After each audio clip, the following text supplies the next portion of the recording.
YCP నాయకులు, ముఖ్యంగా YCP social media Paytm కార్యకర్తలు నిన్నటి నుంచి బాగా గుడ్డలు చించుకుంటున్నారు. బాగా తీవ్ర ఆవేదనలో ఉన్నారు. మరి అది ఆవేదన, కోపమా లేదా ఇంకోటో నాకు తెలియదు గానీ ఏంటంటే జనసేన పార్టీ లీడరు సుభాషిణి గారైతే కొన్ని మాటలు మాట్లాడారు. అయితే ముందు ఎవరు మాట్లాడారనేది ఇక్కడ ప్రశ్న. ఇక్కడ వైసీపీ వాళ్ళ పరిస్థితి ఏంటో తెలుసా?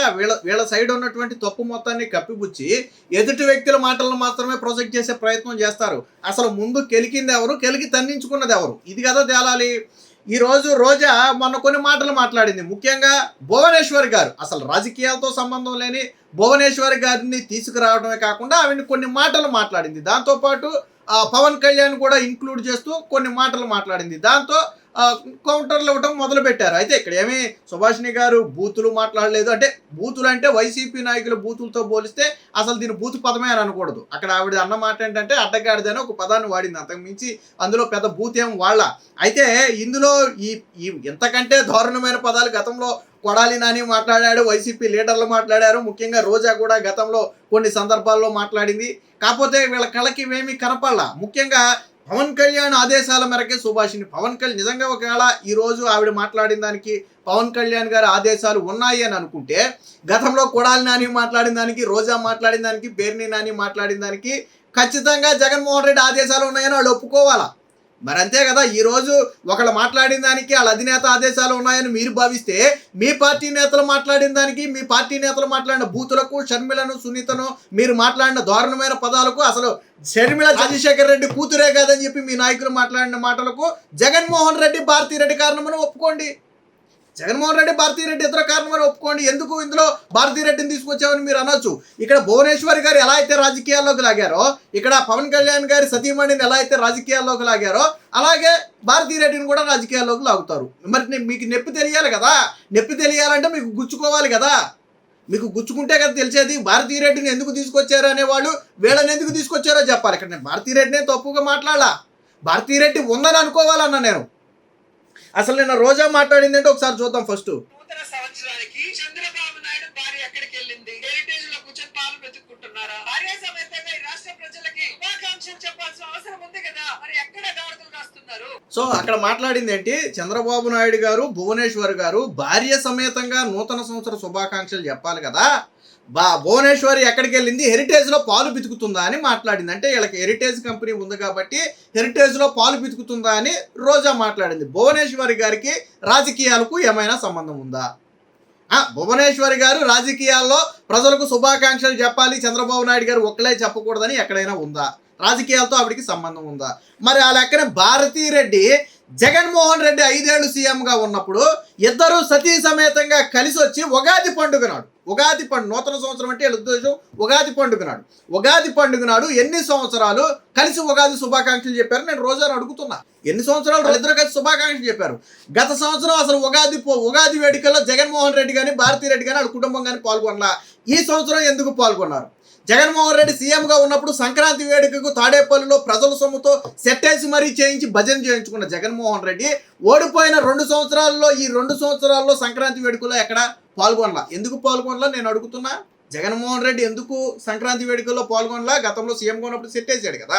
మరి గత సంవత్సరం ఉగాది వేడుకల్లో పాల్గొనండి జగన్మోహన్ రెడ్డి, ఈ సంవత్సరం ఎందుకు పాల్గొన్నాడు? ఎందుకంటే లడ్డూ ఇష్యూ మీదకి వచ్చింది కాబట్టి, హిందువుల మనోభావాలు దెబ్బతిన్నాయి కాబట్టి దాన్ని కప్పిపుచ్చడం కోసం వీళ్ళు చేసినటువంటి ప్రయత్నం. వచ్చే సంవత్సరం ఉగాది వేడుకల్లో కూడా పాల్గొంటారు. మీరు ఈరోజు నేను మాట్లాడిన మాటను నోట్ చేసి పెట్టుకోండి. వచ్చే సంవత్సరం ఈ 2 సంవత్సరాలు జగన్మోహన్ రెడ్డి ఒక సంక్రాంతి వేడుకల్లో పాల్గొనలా. వచ్చే సంవత్సరం జగన్మోహన్ రెడ్డి సంక్రాంతి వేడుకల్లో పాల్గొంటాడు. మీరు నోట్ చేసి పెట్టుకోండి. భార్య సమేతంగా జగన్మోహన్ రెడ్డి వచ్చే సంవత్సరం సంక్రాంతి వేడుకలో పాల్గొంటాడు ఖచ్చితంగా. ఎందుకు పాల్గొంటాడు అంటే హిందూ ఓట్లు అవసరం జగన్మోహన్ రెడ్డి. ఆల్రెడీ లడ్డూ ఇష్యూ వచ్చింది కాబట్టి ఇప్పుడు జగన్మోహన్ రెడ్డి బయటకు వచ్చి పూజలు చేస్తున్నాడు. సరే, దీనికి ఈవిడిచ్చిన కౌంటర్ అంటే ఒకసారి చూడండి. ఒక అడ్డగాడిద తిరుగుతా ఉంది. సమయం వచ్చినప్పుడు ఆ గాడిద పాలు కాదు కదా, అన్ని పిండి పక్కకు. మరి నీ మొగుడు ఎక్కడ పోయినాడు? అడ్డగాడిద పూజ అంటే మన అమ్మాయి ఉన్నా చెప్పేదన్నీ శ్రీరంగం. విన్నారు కదా. రోజా అనేక సందర్భాల్లో తిరుమల వెళ్ళింది, అలాగే ఫెస్టివల్స్లో పాల్గొంటుంది, హిందూ ఫెస్టివల్స్లో పాల్గొంటుంది. కాదని నేను అంట్లా. ఎక్కడా కూడా తన భర్త సెలవు మనీ ఉండడు. అదే అడిగింది ఇక్కడ.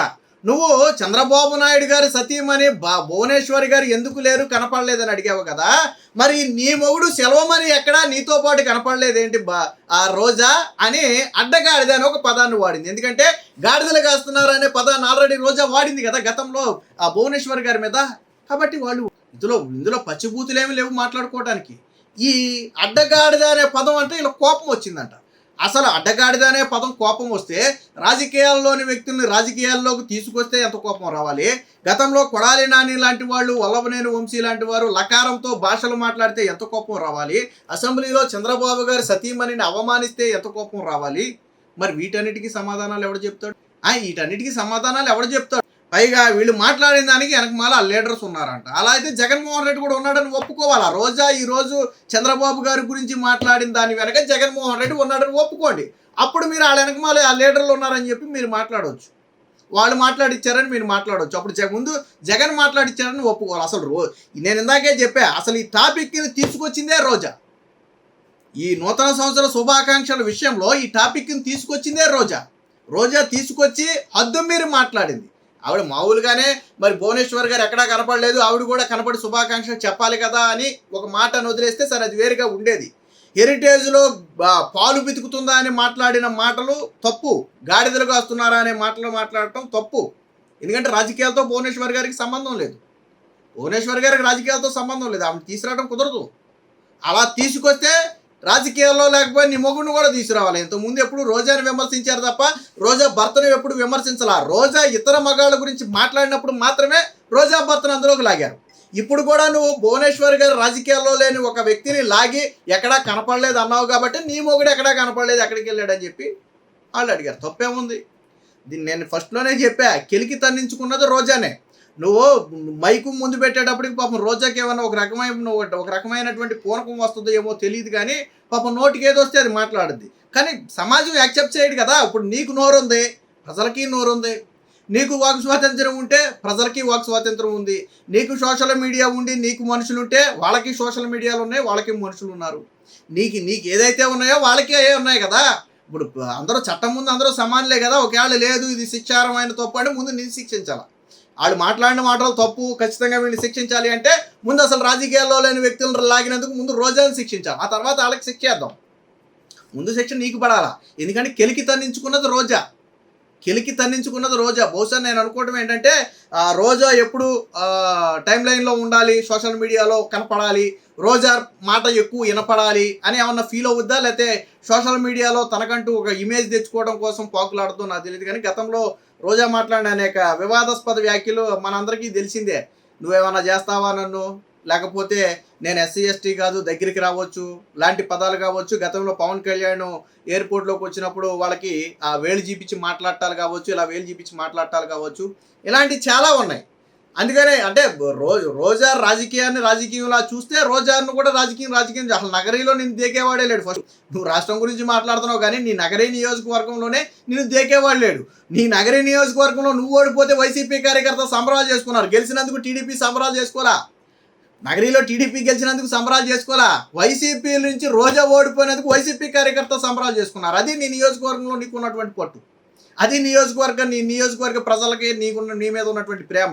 ముఖ్యంగా నిన్ను ఏదైతే గతంలో 2 సార్లు ఎమ్మెల్యేగా గెలిపించినటువంటి కార్యకర్తలు ఉన్నారో వాళ్ళ అభిప్రాయం అది. నువ్వు వాళ్ళకి చేసిందేమీ లేదు. ముందు ఈ చంద్రబాబు గారి మీద, భువనేశ్వర్ గారి మీద, పవన్ కళ్యాణ్, లోకేష్ల మీద పెట్టినటువంటి దృష్టి నీ నగరీ నియోజకవర్గం మీద పెడితే కనీసం వచ్చే సంవత్సరం డిపాజిట్లన్నా దొక్కుతాయి. కనీసం ఏదన్నా ఆశాజనకమైన ఓటమన్నా గెలవడం అనేది జరిగి వచ్చేది కాదులే. నగరీలో రోజా గెలవడం జరిగి వచ్చేది కదా. అసలు ముందు నగరీలో రోజా టికెట్ ఉంటుంది అనుకోండి, నేను అనుకోవట్లేదు అనుకోండి.